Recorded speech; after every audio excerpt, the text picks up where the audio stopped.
doctor referred you to me because of thyroid problems?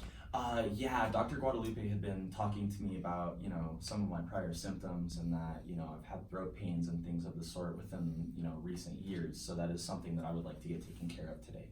Okay, for sure. This procedure definitely can help you with your recurring thyroid problems. Just to let you know, there are some complications that might occur. They're including bleeding, infection to your laryngeal nerves, or even possible damage to parathyroids. There are other complications, but nothing too severe. Okay, so none of these sound that bad, but there's nothing else that, could possibly, inhibit me further, be, of mal risk to my health? Oh, you definitely won't be new. Okay. All right, nurse, scalpel. All right, cut this guy open. All right, forceps. Okay, the other one too. Thank you. Oh dang, I just pierced something. Suction.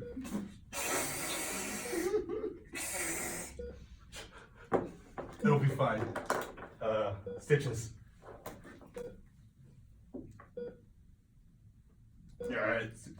Damn good job.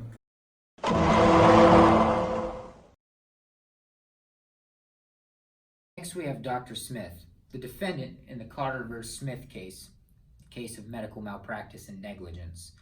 We'd like to hear your side of the story. Thank you for having me today. Let's start with a few questions. Okay.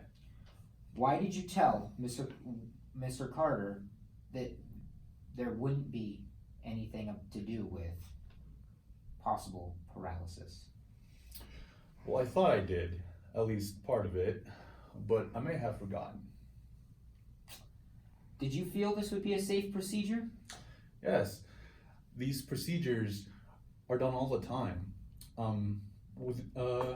without significant injury, based on my experience at least. Well, why didn't you at least get a written consent form from Mr. Carter? I was under the impression that the patient's Bill of Rights doesn't require me to have a written consent.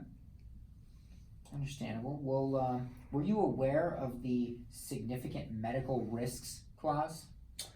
Yes, I was actually, but what defines significant risk is very vague in my opinion. All right. Well, do you feel the settlement went the wrong way in this case? Yeah, I feel it did go the wrong way. I did my job, and I feel he should have known there could be other risks that could be left out. There are complications in surgery. Interesting. Things happen. Interesting perspective. Now, if you could rewind time, please tell me how you would handle this differently this time. Well, obviously, I would tell him every single detail of his surgery and make him sign a written consent. Well, if only we could rewind time. Yeah. Today we have Mr. Carter, the victim of a medical malpractice, crime, and a negligent doctor. We're going to start with some questions, Mr. Carter. Were you in belief you had a safe procedure coming?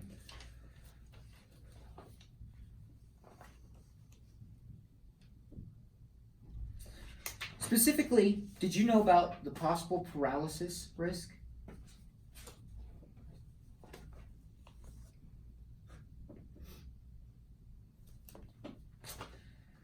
Now, in regards to proving your case, were you able to prove that Dr. Smith owed you a duty of care, that the standard of care was violated, that there was a compensable injury, and the violation caused you harm?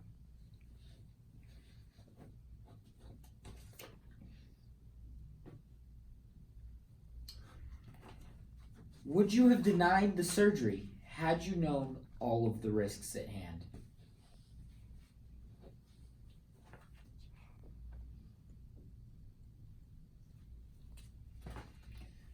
What exactly do you suffer from now after this negligent doctor treated you?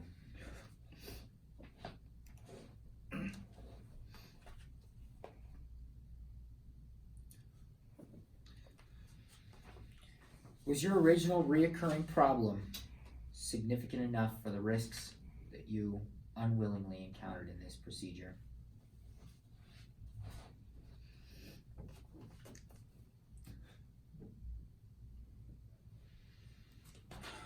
We're going to close this out with one final question.